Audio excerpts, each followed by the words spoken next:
नमस्कार साथियों, मैं केपी अचरा पुनः आपके साथ हूँ एक नया वीडियो लेकर और एक नए टॉपिक के साथ आपके अपने माइंड कोचिंग क्लासेज के यूट्यूब चैनल पर।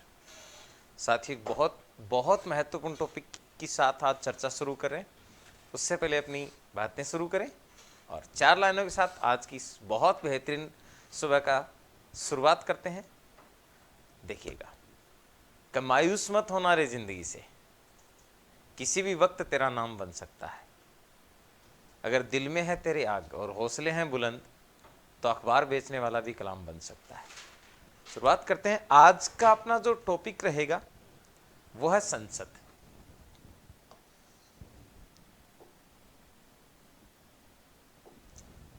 बहुत बहुत महत्वपूर्ण टॉपिक है संसद। पूरी कहानी समझते हैं, कहाँ से ली गई है, क्या कहानी है, क्या कार्य है। बहुत बड़ा टॉपिक है, कई पार्ट में चलेगा। इसलिए आपसे रिक्वेस्ट है, मेरा आग्रह निवेदन है कि आप इस कड़ी में जो वीडियो आगे आने वाले हैं तो शुरुआत से इसको देखते जाएं, मिस ना करें। सबको मेरा नमस्कार। आपके जवाब जो आ रहे हैं, कमेंट आ रहे हैं कि good morning sir, good morning sir, सबको मेरा प्यार भरा नमस्कार। साथियों, संसद की शुरुआत करते हैं। सबसे पहले मैं लिख दूं कि उल्लेख कहाँ है इसका। बार बार मैं अपने हर वीडियो में आपको बताता हूं कि हर पार्ट जो है संविधान का, उसमें कहीं न कहीं किसी एक चीज के बारे में लिखा गया है। तो इसका उल्लेख संविधान के भाग 5 में है और अनुच्छेद जो हैं वो 79 से 122 तक है। साथियों, हमने संघ सरकार का एक पार्ट शुरू किया था, उसमें मैंने आपको राष्ट्रपति, उसकी शक्तियां, उपराष्ट्रपति वगैरह पढ़ाया था। तो संघ सरकार को मैंने 3 भागों में बांटा था, कार्यपालिका, व्यवस्थापिका और न्यायपालिका। संसद को व्यवस्थापिका भी कहते हैं। तो तब हमने इसको अनुच्छेद 79 से 123 तक लिखा था। आज मैं 122 लिख रहा हूं। आप कह दोगे सर आप कभी 122 लिखते हो, कभी 123 लिखते हो। संसद के कार्य 122 तक साथियों समाप्त हो जाते हैं। 123 जो वो है तो इसी विधायिका के लिए, इसी विधायिका के साथ जुड़ा हुआ है, पर वास्तविक रूप से उसका प्रयोग संसद नहीं करती है, राष्ट्रपति करता है, जो कि हम राष्ट्रपति की शक्तियों में अनुच्छेद 123 अध्यादेश पढ़ चुके हैं। तो जब हम पूरा एक साथ इसका ढांचा देखते हैं तो अनुच्छेद 122 को हम पहले नहीं लिख सकते। संविधान में भाग 5 52 से 151 तक है, तो 52 से 78 तक हमारी कार्यपालिका है, 79 से 122 तक व्यवस्थापिका है। लेकिन जब इसको पूरा पढ़ते हैं तो 52 से लेकर 151 तक, तो 79 से 123 तक मैंने कहा था कि आप संसद माने, वास्तविक रूप से ये अनुच्छेद 79 से 122 तक है। अब सवाल ये उठता है कि इसकी प्रेरणा कहां से ली गई। हर बार हम चर्चा करते हैं कि भारतीय संविधान में 9 देशों का प्रभाव है, तो संसदीय प्रणाली का जो प्रभाव हमने अपनाया है वो, या संसदीय प्रणाली का जो स्रोत है या जिससे प्रभावित हमारी संसद हुई है, वो ब्रिटेन है। ब्रिटेन को आपको बता दूं, विश्व में संसदीय प्रणाली का जनक भी कहा जाता है। अब क्या कह रहा है, क्या बातें कर रहा है? कह रहा है अनुच्छेद 79 जिसको आप कहते हैं कि भारत की एक संसद होगी, भारत में एक संसद होगी। अनुच्छेद 79 चीख चीख कर ये कह रहा है कि भारत की एक संसद होगी जिसके 3 अंग होंगे। इसमें 3 अंग हैं भाई। संसद में कितने अंग हैं? 3 अंग। कौन कौन से 3 अंग होंगे? तो ध्यान दें, एक अंग के रूप में कार्य करेगा राष्ट्रपति, एक अंग के रूप में कार्य करेगी राज्यसभा और एक अंग के रूप में कार्य करेगी लोकसभा। संसद के 3 अंग होंगे। ये अनुच्छेद 79 में कहा गया है, राष्ट्रपति, राज्यसभा और लोकसभा। कई बार ये कहा जाता है कि संसद के अंग कितने हैं। बहुत बार ये सवाल आया है, एसएससी वगैरह है, छोटी एग्जाम है, उनमें तो बहुत बार पूछा जाता है कि संसद किनसे मिलकर पूर्ण होती है। तो आपके जवाब होंगे राष्ट्रपति, राज्यसभा और लोकसभा। साथियों यहां एक सवाल मैं आपके सामने रख रहा हूं, आप जवाब देंगे इस बात का कमेंट बॉक्स में।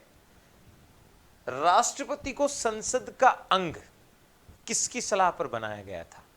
आप यहां यह मत कहना कि राष्ट्रपति संसद का अंग माना जाता है, संसद का अंग मान सकते हैं, है लिखा हुआ है संविधान में कि 79 के तहत। बार बार कह रहा है कि जब तक तीनों नहीं होंगे संसद पूर्ण नहीं होगी। और आपको मैं राष्ट्रपति के साथ भी बता चुका हूं, यहां भी बता रहा हूं, संसद का महत्वपूर्ण कार्य जो है या मुख्य जो कार्य है वो है कानूनों का निर्माण करना। राष्ट्रपति में मैंने एक सवाल लिखा था, आपको दिया होगा, आपने जवाब दिया होगा, देखा होगा कि राष्ट्रपति किस अनुच्छेद के तहत, राष्ट्रपति के हस्ताक्षर के बिना कोई भी, किस अनुच्छेद में यह कहा गया कि राष्ट्रपति के हस्ताक्षर बिना कोई कानून नहीं बनेगा? वो अनुच्छेद यही है, क्योंकि कानूनों का कार्य, निर्माण करने का कार्य संसद का है। और साथियों संसद जो है वो तीनों से मिलकर पूर्ण होती है। जब तक ये तीनों पूरे तरीके से काम नहीं कर देंगे तब तक संसद पूर्ण नहीं मानी जाएगी। राष्ट्रपति पहले पढ़ चुके हैं, इसलिए दोबारा इसके बारे में, राष्ट्रपति के बारे में चर्चा करने की कोई आवश्यकता नहीं है। बात करें राज्यसभा की तो इसका उल्लेख अनुच्छेद 80 में है, और बात करें लोकसभा की तो इसका उल्लेख अनुच्छेद 81 में। आगे हम इनकी चर्चा करेंगे, उससे पहले सम्मिलित रूप से मैं आपसे संसद के बारे में कुछ फैक्ट के बारे में चर्चा करूं, जिनके बारे में सामान्यतः हम चर्चा नहीं कर पाते हैं, जिनके बारे में हम सामान्यतः पढ़ नहीं पाते हैं। साथियों अगर आपसे बात पूछे कि भारत में संसद का गठन कब हुआ, संसद की पहली बैठक कब हुई, तो साथियों आप बताएंगे 13 मई 1952। संसद की बैठक होती है 13 मई 1952 में। तो साथियों क्या इससे पहले भारत में संसद थी ही नहीं? क्या इससे पहले भारत में कोई कानून बना ही नहीं था? ये तो गलत हो जाएगा ना, क्योंकि इससे पहले तो कानून भी बने थे, बहुत सारे नियम अधिनियम भी बने थे, संविधान संशोधन भी हो चुके थे, या एक दो जो हुए थे इस दौरान, क्योंकि 26 जनवरी 1950 को जब भारत का संविधान लागू हुआ था उसके बाद तो बहुत सारी चीजें हुई थी। तो किया किसने होगा, हुआ क्या था आखिर? देखना 13 मई 1952 को ये जो वर्तमान संसद है, जो वर्तमान लोकसभा है, वर्तमान राज्यसभा है, जो ये गठन में आते हैं, राष्ट्रपति का जो निर्वाचित व्यक्ति के रूप में राजेंद्र प्रसाद 1952 में कार्य शुरू करते हैं। तो इससे पहले क्या संसद क्या कार्य करती थी? राष्ट्रपति में तो हमने पढ़ लिया कि इससे पहले राष्ट्रपति का निर्वाचन या मनोनीत के रूप में राजेंद्र प्रसाद थे, वो तो हमने कर लिया। लेकिन संसद की कहानी क्या है सुनिएगा साथियों। इससे पहले जो संसद थी वो अंतरिम संसद थी, मतलब एक, इस संसद से पहले भी हमारे पास संसद थी। और आपने अगर संविधान सभा पढ़ी है तो आपने जरूर पढ़ा होगा कि संविधान सभा को 24 जनवरी 1950 को भंग कर दिया गया था। संविधान सभा के रूप में उसका कार्य कंप्लीट हो चुका था। अंतिम बैठक जो है संविधान सभा की, जहां 284 सदस्य ने हस्ताक्षर किए हैं, वो 24 जनवरी 1950 को समाप्त हो गई थी। और उसी दिन उसी संविधान सभा को अंतरिम संसद के रूप में बदल दिया गया था। और यहां इसी अंतरिम संसद ने राजेंद्र प्रसाद का चुनाव भी किया था। और यही अंतरिम संसद तब तक साथियों, संविधान सभा दो काम करती थी, एक तो कानून निर्माण का काम करती थी और एक कानून लागू, संविधान निर्माण और कानून लागू करने का काम करती थी। तो इसी संसद ने संविधान सभा वाली जो अंतरिम संसद थी, इसी ने मई 1952 तक देश में कानूनों का निर्माण किया, जिसमें आप मुख्यतः चर्चा करें तो देखना एक तो राष्ट्रपति का चुनाव हो गया राजेंद्र प्रसाद के रूप में, फिर तो उसके बाद विधानसभा और लोकसभा और राज्यसभा ने मिलकर चुनाव किया। लोकसभा का अस्तित्व पहली बैठक, राज्यसभा का अस्तित्व पहली बैठक 13 मई, लोकसभा और राज्यसभा अस्तित्व पहले आप चर्चा कर सकते हैं। चुनाव पहले हो रहे हैं, एक साथ सब चुनाव एक ही दिन में नहीं हुए थे, लेकिन इनकी पहली बैठक की बात करें तो 13 मई 1952 को मानी जाती है। तो साथियों जो अंतरिम संसद थी इसने क्या क्या कार्य किए, जैसे राष्ट्रपति का चुनाव किया, जैसे इस संसद ने पहला संविधान संशोधन किया 1951 में हो गया था, आपको ध्यान हो तो 9वीं अनुसूची जहां जोड़ी गई थी भूमि अधिग्रहण और आदि चीजों के बारे में। इसी संसद ने जनप्रतिनिधि अधिनियम 1950 और 1951 लागू किए हैं। बहुत सारी चीजें हैं और ये ठीक वैसे ही कार्य करती थी जैसे आज की संसद कार्य करती है, उतने ही पावर थे जैसे आज की संसद कार्य करती है। यहां आपके सामने एक चीज और दोहरा रहा हूं जो सामान्यतः ध्यान नहीं जाता है। संसद के कितने सदन हैं? अगर आपसे ये पूछें तो हम सीधा सीधा कहेंगे भाई संसद के 2 सदन। देखो, राष्ट्रपति व्यक्ति विशेष है, एक पद विशेष है। और आपको बता दूं, बहुत बड़ी बात बता रहा हूं, राष्ट्रपति संसद का अंग होता है लेकिन कभी संसद में बैठता नहीं है। राष्ट्रपति कभी भी संसद में नहीं बैठता है, ना राज्यसभा के किसी अधिवेशन की अध्यक्षता करेगा, ना लोकसभा की किसी बातों की अध्यक्षता करेगा, ना संसद में बैठेगा। राष्ट्रपति के लिए जो अलग हमने बनाया है, जिसकी चर्चा हम पहले पूर्व वीडियो में कर चुके हैं। सबको पुनः नमस्कार, गुड मॉर्निंग आ रहे हैं सबके, सबको नमस्कार। तो राष्ट्रपति संसद का अंग है लेकिन बैठता नहीं है, काम यहां बैठ के काम नहीं करता, राष्ट्रपति भवन से राष्ट्रपति सारे कार्य करते हैं। तो यहां पर 2 सदन है। लेकिन अगर आपसे सवाल पूछे कि क्या भारत में संसद कभी एक सदनीय थी, जवाब यस और नो का अगर पूछे, कथन निष्कर्ष वाले जो सवाल आते हैं वो पूछे, तो आपका जवाब होगा यस, भारतीय संसद एक सदनीय थी। 13 मई 1900 पहले जिस संविधान सभा को हमने अंतरिम संसद मान रखा था साथियों, वो एक सदनीय ही थी। इसलिए गलत मत करना, क्योंकि जैसे ही पूछा जाता है कि भारतीय संसद के कितने सदन हैं तो आप 2 बताओगे। लेकिन अगर यही सवाल पूछे कि क्या भारतीय संसद का एक सदन रूप भी रह चुका है, एक सदनीय रूप कब तक था, या 2 सदनीय संसद कब अस्तित्व में, तो आप जरूर बता दें कि 1952 से पहले, 13 में 1952 से पहले भारत में संसद एक सदनीय थी, जो अंतरिम रूप से संविधान सभा को के रूप में बनाई गई थी। यहां तक ये सारी बातें। तो अब तक हमने जो बातें करी हैं, प्रेरणा ब्रिटेन से मान लेंगे आप। भाग 5 अनुच्छेद 79 से 122 तक है। 79 में संसद होगी, इसमें 3 अंग होंगे, राष्ट्रपति, राज्यसभा और लोकसभा। आगे चर्चा करते हैं आगे इसकी कि कहानी क्या है। तो देखो भाई, अनुच्छेद 80 के अनुसार राज्यसभा का उल्लेख किया गया है। अनुच्छेद 80 के अनुसार एक राज्यसभा होगी। इसे कई उपनामों से जाना जाता है, राज्यों का सदन। शुरुआत में इसका नाम, अगर आपसे पूछे कि क्या राज्यसभा राज्यसभा ही थी, एक सवाल। क्या आपसे पूछे कि राज्यसभा का इससे पहले कहीं रूप हमें देखने को मिलता है, राज्यसभा की अवधारणा देखने को मिलती है, तो दोनों सवालों के जवाब क्या हो जाएंगे। राज्यसभा को राज्यसभा नाम अगस्त 1954 में दिया गया था। इससे पहले राज्यसभा को काउंसिलिंग ऑफ स्टेट, राज्यों की परिषद कहा जाता था। बाद में इसका नाम राज्यसभा दिया गया अगस्त 1954 में। दूसरा सवाल यह था कि राज्यसभा की अवधारणा का पूर्व में कहीं रूप देखने को मिलता है, तो साथियों 1919 के भारत शासन अधिनियम में हमें लोकसभा और राज्यसभा दोनों के रूप देखने को मिलते हैं। कहीं ना कहीं इसके रूप हमें 1919 के भारत शासन अधिनियम से मिलते हैं। अब इसको क्या क्या नाम दिए गए हैं, वर्तमान में इसे क्या क्या कहा जाता है। जैसे इसे राज्यों का सदन कहते हैं, राज्यों का सदन कहते हैं। साथियों इसे उच्च सदन कहते हैं। साथियों इसे दूसरा सदन कहते हैं। बहुत सारे नाम हैं साथियों इसके, दूसरा सदन कहते हैं। साथियों इसे अन्य नामों की अगर हम चर्चा करें तो इसे स्थायी सदन भी कहा जाता है।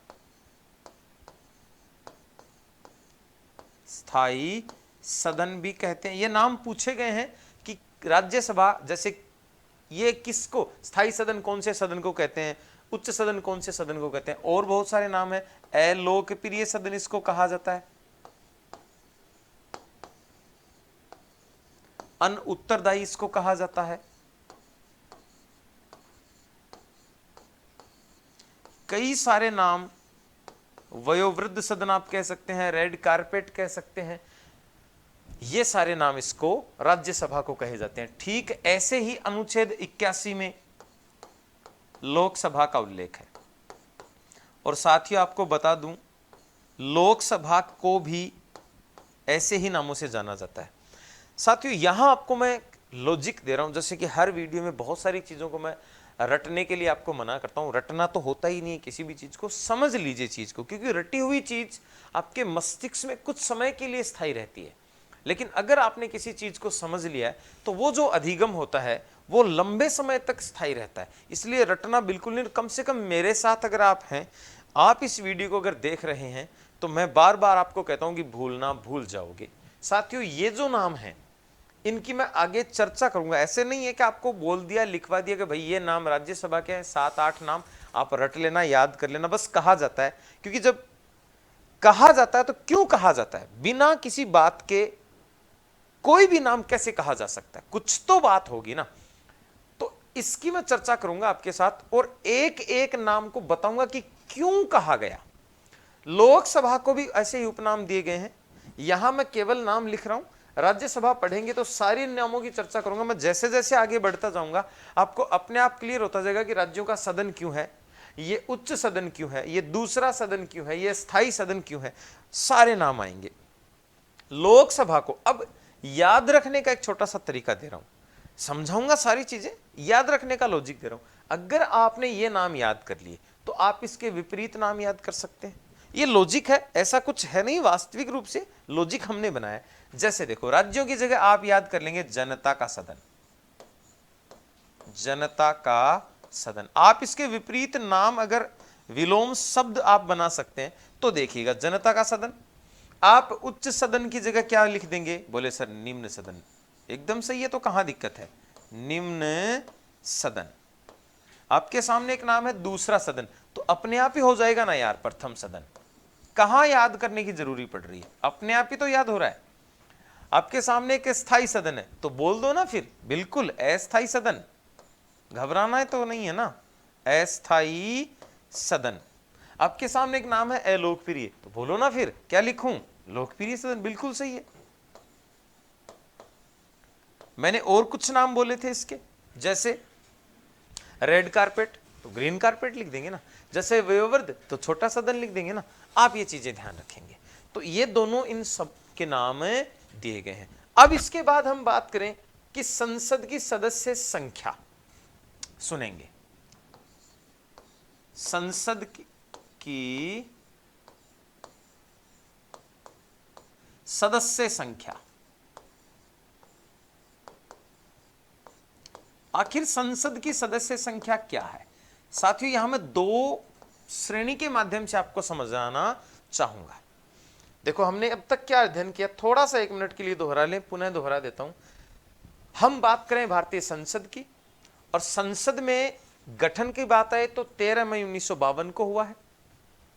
उल्लेख संविधान के भाग 5 में है, 79 से 122 तक 3 अंग होंगे अनुच्छेद 79 के तहत। यहां मैंने एक सवाल पूछा था कि राष्ट्रपति को संसद का अंग किसकी सिफारिश पर बनाया गया। आगे की चर्चा हमने करी है कि एक अंग के रूप में राज्यसभा है और एक अंग के रूप में लोकसभा है। इससे पहले मैंने आपको कहा था संसद एक सदनीय था 13 मई 1952 से पहले, जब वर्तमान संसद अस्तित्व में नहीं आया, और वो एक सदनीय संसद संविधान सभा को अंतरिम संसद के रूप में बनाया गया था। राज्यसभा को राज्यों का सदन, उच्च सदन, दूसरा सदन, स्थायी सदन आदि नामों से जाना जाता है। ठीक इसके विपरीत नाम आप कहां बता देंगे, लोकसभा में बता देंगे। अब हम आगे चर्चा करते हैं संसद की सदस्य संख्या। यहां मैं लिख रहा हूं अधिकतम, आप ध्यान दें, संसद की सदस्य संख्या। देखिए, मैं पूरा धीरे धीरे आपको समझाने का प्रयत्न कर रहा हूं, साथ भी लिख सकते थे। पहले मैं संसद के बारे में बता रहा हूं, फिर राज्यसभा की अलग से एक दिन अलग से अपन राज्यसभा की चर्चा करेंगे, फिर लोकसभा की चर्चा करेंगे। अभी केवल हम सामान्य संसद एक परिचय पढ़ रहे हैं कि संसद क्या है। तो संसद की सदस्य संख्या अधिकतम। अब देखो भाई, राष्ट्रपति तो व्यक्ति विशेष हो ही गया, तो अपने पास सदन बचे हैं 2। एक तो अपने पास सदन बचा है राज्यसभा, जिसे आरएस बोल सकते हैं। एक अपने पास बचा है लोकसभा, जिसे एलएस कह सकते हैं। और यहां संसद की जो सदस्य संख्या है, साथियों आपको बता दूं, संसद में 3 प्रकार से आप सदस्य मान सकते हैं। कहां कहां से जाएंगे सदस्य संख्या, लेकिन हम बात करें अधिकतम की, भाई संसद की अधिकतम सदस्य संख्या कितनी है। तो साथियों, राज्यसभा की जो अधिकतम सदस्य संख्या है वो तो है संविधान के अनुसार वर्तमान में 250। लोकसभा की जो है वो 552 है। जब अलग अलग पढ़ेंगे तो इनकी डिटेल से चर्चा करेंगे। संसद एक सामान्य परिचय में आप देखिए, अब ये 552 कहां से आएंगे और ये 250 कहां से आएंगे, हमें चर्चा ये करनी है। इससे ज्यादा तो आज के दिन तक हो नहीं सकती संसद की सदस्य संख्या। तो देखो भाई, या तो ये सदस्य आएंगे, तीन तरीके से आए बता रहा हूं, या तो आएंगे राज्यों से निर्वाचित, या तो ये सदस्य कहां से आएंगे, राज्यों से निर्वाचित होकर आएंगे। अब आपको पता होगा भारतीय संविधान में राज्यों में राज्य और केंद्र शासित प्रदेश बनाए गए हैं, तो राज्य से आ गए तो ठीक है, वरना ये कहां से आएंगे, केंद्र शासित प्रदेशों से निर्वाचित। कहां से आएंगे, केंद्र शासित प्रदेशों से।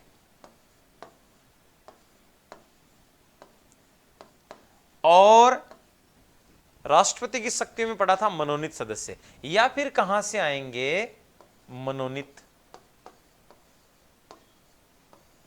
ठीक है भाई, तो राज्य से निर्वाचित हैं, केंद्र शासित प्रदेशों से और मनोनीत। अब अगर हम राज्यसभा की बात करें तो राज्यों से राज्यसभा में कितने सदस्य आ रहे हैं, तो बोले भाई 234 सदस्य आ रहे हैं। केंद्र शासित प्रदेशों से कितने आ रहे हैं, तो आप 4 बताएंगे, और मनोनीत कितने आ रहे हैं, तो आप 12 सदस्य बताएंगे। अब यहां मैं आपके साथ थोड़ी सी चर्चा करूंगा, वर्तमान स्थिति में क्या चीजें रहेंगी, आगे करेंगे चर्चा। लोकसभा की बात करें तो 530 राज्यों से निर्वाचित होकर आएंगे। केंद्र शासित प्रदेशों की बात करें तो 20 निर्वाचित होकर आएंगे। मनोनीत की बात करें तो 2 सदस्य निर्वाचित होकर आएंगे। ध्यान दे सदस्य साथियों, 104वां जो संविधान संशोधन है उसके तहत ये 2 आंग्ल भारतीय सदस्य होंगे, ये 12 सदस्य जो होंगे वो कला, साहित्य, विज्ञान। आगे चर्चा करते हैं वर्तमान स्थिति में। अब एक बार थोड़ा सा डिले कर लेते हैं इस चीज को, अभी बात करेंगे इसकी।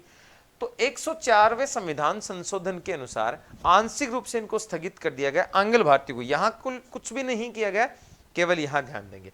अब हम बात करें, यह संसद की सदस्य संख्या है अधिकतम।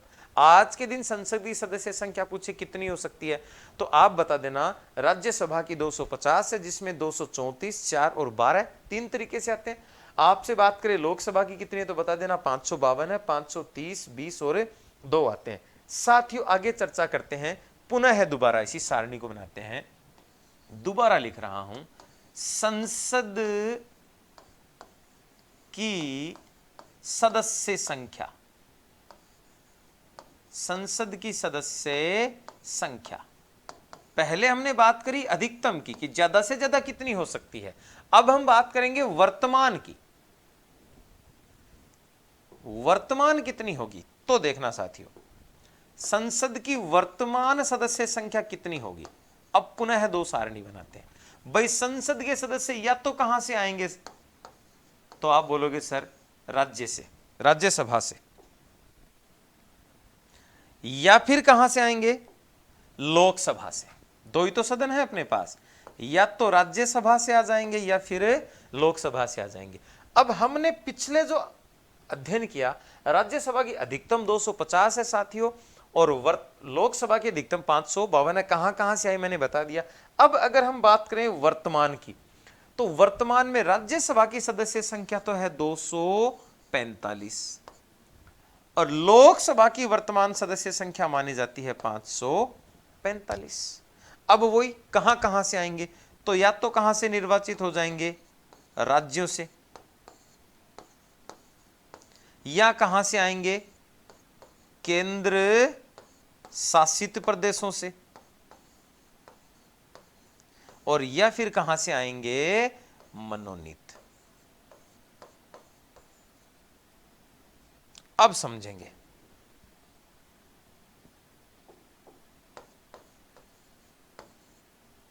सुन लो भाई, राज्यों से निर्वाचित होंगे,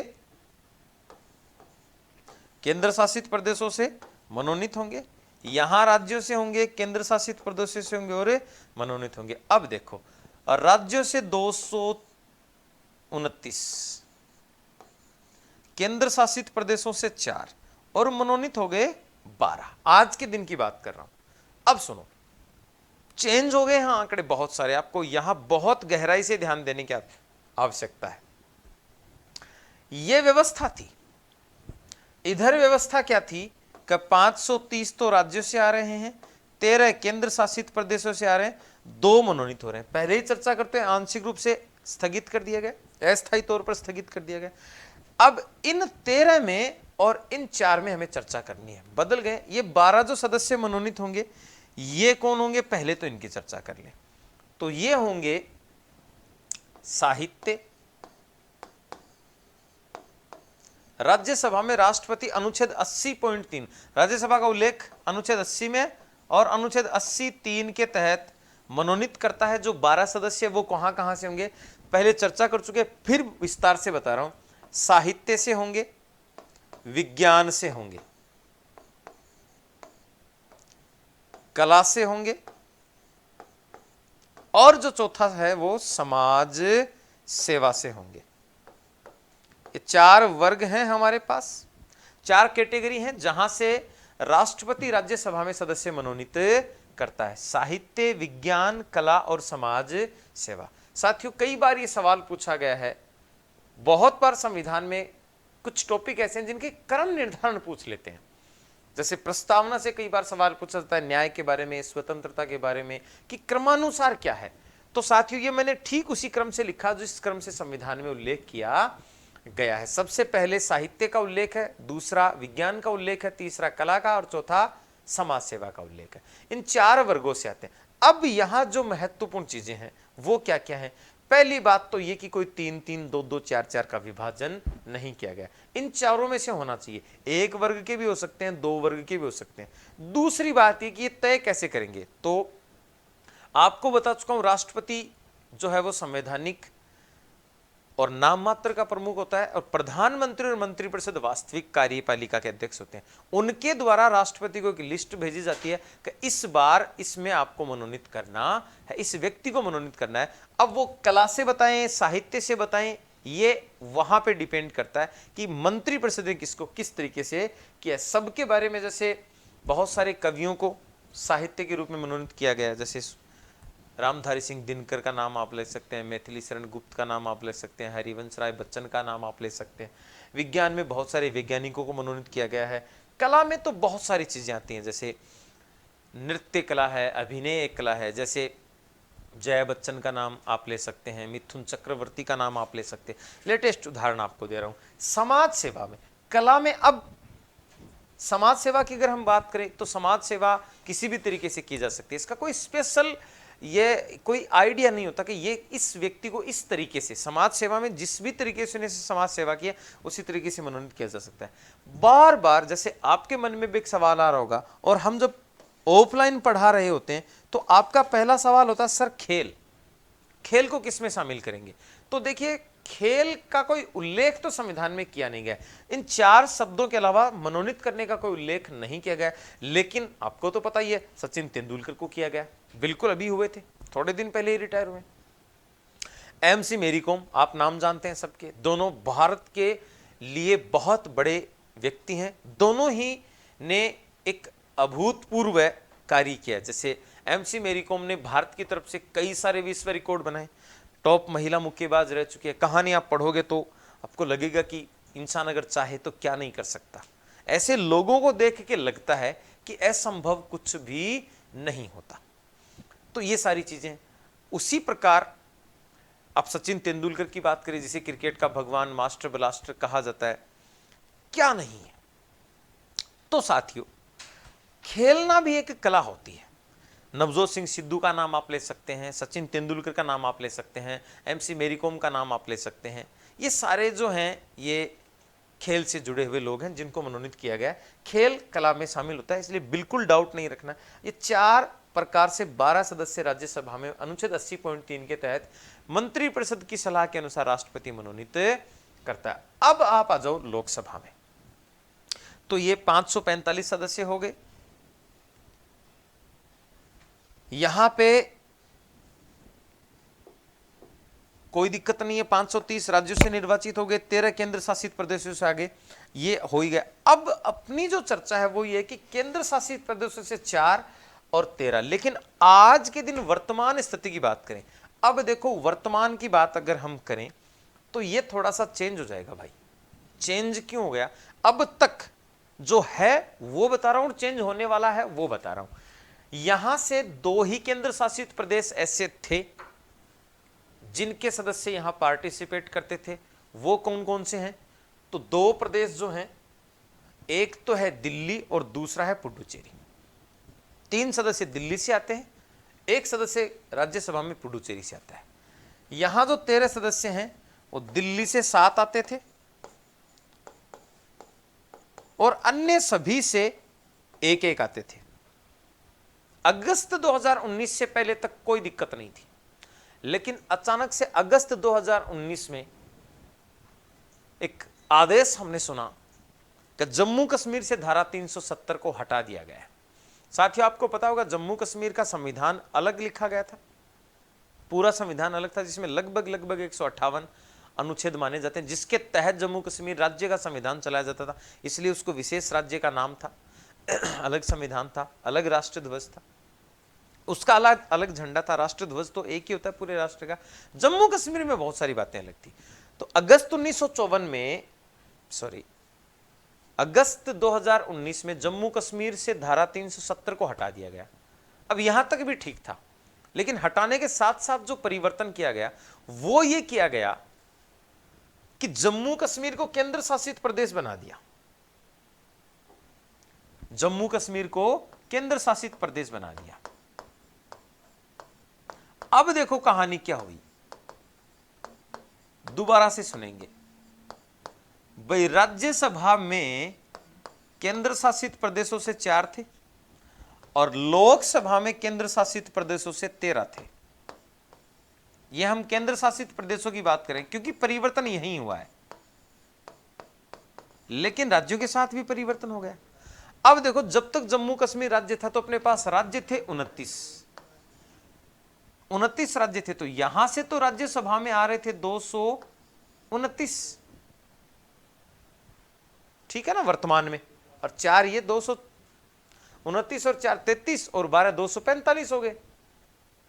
वर्तमान सदस्य संख्या में देखा ना हमने, 229, 4 और 12 245, 530, 13 और 12 2 और 545। तो भाई राज्यों से 229 आ रहे थे, इधर राज्यों से आ रहे थे 530 सदस्य। केंद्र शासित प्रदेशों से 13 थे, यहां 4 थे, दिल्ली से 3 है और पुडुचेरी से 1 है। पूरी कहानी ध्यान से सुनना आप लोग। इधर लिखा था मैंने थोड़ी देर पहले, दिल्ली से कितने थे? 7।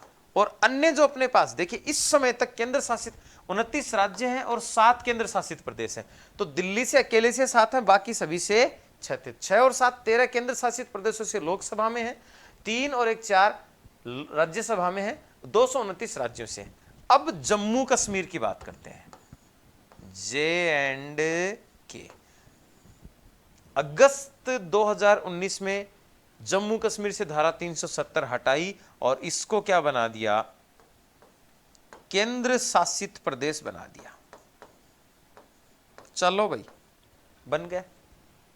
अब जैसे ये केंद्र शासित प्रदेश बना तो जम्मू कश्मीर में राज्यसभा में तो सीटें थी 4 और लोकसभा में सीटें थी 6 राज्य के रूप में। तो सीधा सीधा सा है कि यहां से 530 से माइनस कर दो 6 और इधर 229 से माइनस कर लो 4, क्योंकि ये राज्य नहीं रहा, अब केंद्र शासित प्रदेश के रूप में हो गया। अब एक परिवर्तन तो यहां आ गया कि 229 में परिवर्तन कर लो, एक परिवर्तन यहां गया कि 530 में परिवर्तन कर लो। दूसरा परिवर्तन क्या आएगा कि अब तक राज्यसभा में केंद्र शासित प्रदेशों से 4 सदस्य हैं और लोकसभा में केंद्र शासित प्रदेशों से 13 सदस्य हैं। तो जम्मू कश्मीर को केंद्र शासित प्रदेश बनाया, इसके साथ साथ इसका विभाजन भी कर दिया और एक इसका नाम और क्या कर दिया? लद्दाख और जम्मू कश्मीर 2 अलग अलग केंद्र शासित प्रदेश बना दिए। अब राज्यसभा में केंद्र शासित प्रदेश की एंट्री हो गई अलग से, लोकसभा में केंद्र शासित प्रदेश पुनः एंट्री होगी। तो जो 6 सीटें थी लोकसभा की, उनको तो 5 और 1 कर दिया। तो लोकसभा में अब राज्यों से 6 निकल गई हैं। जब अगली बात होगी, क्योंकि अब तो लोकसभा चुनाव हो चुका था पहले, इसकी घटना से पहले, तो ये चेंज हो जाएगा। मतलब यहां पे केंद्र शासित प्रदेशों से 13 के बजाय फिर कितने हो जाएंगे? लगभग अपना 19। हालांकि ये 5 और 1 के रूप में रहेगा। 5 सदस्य लोकसभा से केंद्र शासित प्रदेश के रूप में जम्मू से आ जाएंगे और 1 केंद्र शासित प्रदेश लद्दाख के रूप में आ जाएगा। ये चेंज हो गया। दूसरा चेंज क्या हुआ है, यहां पर अब लद्दाख के पास विधानसभा है नहीं तो लद्दाख नहीं आएगा। यहां कौन आएगा, केवल J&K जम्मू कश्मीर आएगा। और यहां इसकी सीटें लगभग कितनी रहेंगी, 4 की 4 ही रहेंगी। ये सारा परिवर्तन हुआ है। तो वर्तमान जो सदस्य संख्या थी, ये जो वर्तमान सदस्य संख्या थी, अगस्त 2019 से पहले 31 अक्टूबर 2019 से जब तक जम्मू कश्मीर केंद्र शासित प्रदेश के रूप में अस्तित्व में नहीं आया था तब तक ये थी। अब जब चेंज हो गया तो जम्मू कश्मीर जैसे ही चेंज हुआ तो केंद्र शासित राज्यों से 4 निकल गए, जम्मू कश्मीर की राज्यसभा की सीटों के केंद्र शासित प्रदेश के रूप में जुड़ गए। लोकसभा की 6 सीटें निकल गई और केंद्र शासित प्रदेश के रूप में जुड़ गई। अब यहां तो एक सीधा 4 उठाया, 4 जोड़ दिया, लेकिन यहां ध्यान दें कि जम्मू कश्मीर का विभाजन हो चुका है जम्मू कश्मीर और लद्दाख के रूप में। तो ये जो 6 सीटें हैं उनको भी हमने 5 और 1 के रूप में विभाजित कर दिया गया। तो 5 सीटें जम्मू कश्मीर के पास हैं लोकसभा की और 1 सीटें, तो यहां 13 के बाद 6 और जोड़ लो, लगभग 19 हो जाएगा। और यहां आप 4 और 4 कितने कर लें, 8 कर लें। बाकी जो अपने केंद्र शासित प्रदेश हैं राज्यसभा में उनका अस्तित्व नहीं है। एक और जो परिवर्तन होने वाला है वो भी पहले ही बता दूं, जो आगामी भविष्य में होने वाला है वो ये होने वाला है कि एक अधिसूचना आई है, एक अध्यादेश आया है, एक नियम आया है कि दमन-दीव और दादर नागर हवेली दोनों जो केंद्र शासित प्रदेश हैं, देखिए उस समय तो हमने जैसी भी हमारी व्यवस्था थी हमने बना दी है, लेकिन इन दोनों के बीच 35-40 किलोमीटर के लगभग की दूरी है और दोनों बहुत बड़े बड़े भी नहीं है। एक में 2 जिले हैं, एक में 1 जिला, टोटल मिला के तीनों में 3 जिले। तो इन दोनों को मिलाने का एक नियम हमने बना लिया है, दोनों को एक करने की बात कर ली है। तो साथियों आपको बता दूं 28 राज्य 9 केंद्र शासित प्रदेश हुए थे, अब वापिस 28 राज्य और 8 केंद्र शासित प्रदेश हो जाएंगे भविष्य में। तो यहां पुनः चेंज होगा, आपको अभी बता दूं, क्योंकि अब तक लोकसभा में केंद्र शासित प्रदेशों में स्थिति यह है कि दिल्ली से 7 हैं, कश्मीर से 5 हैं, आज के दिन हुए नहीं है, होने वाले हैं, और बाकी सबसे 1-1 है। जिस दिन दादर नागर हवेली दमन दीव दोनों एक हो जाएंगे, पुनः लोकसभा में केंद्र शासित प्रदेशों की सीटों की संख्या बदलनी तय है। ये परिवर्तन बहुत सारा होना है, आपको ये आंकड़े समझ नहीं आए होंगे, इसलिए मैं 1 मिनट पुनः दोहरा देता हूं, थोड़ा सा ध्यान देंगे। संसद की जो सदस्य संख्या है वो ये है अधिकतम, राज्यसभा की 250 और लोकसभा की 552 है। कहां से आएंगे, तो 3 चीजें आपको ध्यान रखनी है, राज्यों से निर्वाचित होंगे, केंद्र शासित प्रदेशों से निर्वाचित होंगे और मनोनीत होंगे। राज्यों से राज्यसभा में 234 मैक्सिमम लिख रहा हूं, अधिकतम लिखा हुआ है, और लोकसभा से 530 आएंगे। केंद्र शासित प्रदेशों से 4 अधिकतम के रूप में और यहां 20, मनोनीत के रूप में यहां 12 और यहां 2। लेकिन हम बात करें कि वर्तमान सदस्य संख्या कितनी है संसद की, तो यह है राज्यों से 229, केंद्र शासित प्रदेशों से 4, मनोनीत 12, इधर ये है। लेकिन आपको पता हो अगस्त 2019 में केंद्र शासित प्रदेशों में बड़ा परिवर्तन हुआ, तो राज्यों में भी परिवर्तन हुआ। जम्मू कश्मीर 29 राज्यों में जो 1 था उसको हटा के राज्यों से केंद्र शासित प्रदेशों में बना दिया। 2 राज्य जम्मू कश्मीर को राज्य से हटाया, 2 केंद्र शासित प्रदेशों में विभाजित करके इसको जोड़ा, तो अपने पास केंद्र शासित प्रदेश हो गए 9 और राज्य हो गए 28। अब यहां केंद्र शासित प्रदेशों में राज्यसभा में भी चेंज हो गया, राज्यों से सीटें कम हो गई, केंद्र शासित प्रदेशों से जुड़ गई हैं। लोकसभा में सीटें कम हो गई, राज्यों से 530 जो थे निकल गई लोकसभा की सीटें और जम्मू कश्मीर के और केंद्र शासित प्रदेश के रूप में जुड़ गई। साथियों आज की क्लास में हम इतनी ही बात करेंगे। कल हम अगला जो अपना लाइव रहेगा, सेशन रहेगा, उसमें हम सबसे पहले बात करेंगे राज्यसभा की और उसके बाद हम बात करेंगे लोकसभा की। अब तक हमने संसद का एक जो सामान्य परिचय लिया है उसमें क्या क्या कहानी दोहराई है ये आप सब समझ चुके हैं। इस वीडियो को आप जरूर देखें। अगर आपको लगे कि अच्छा हुआ है, आपके लिए कुछ हमने अच्छा करने का प्रयत्न किया है, तो आप इसे लाइक करें, कमेंट करें, शेयर करें। धन्यवाद साथियों, आज की क्लास में इतनी ही बात करेंगे। नमस्कार, जय हिंद, जय माई।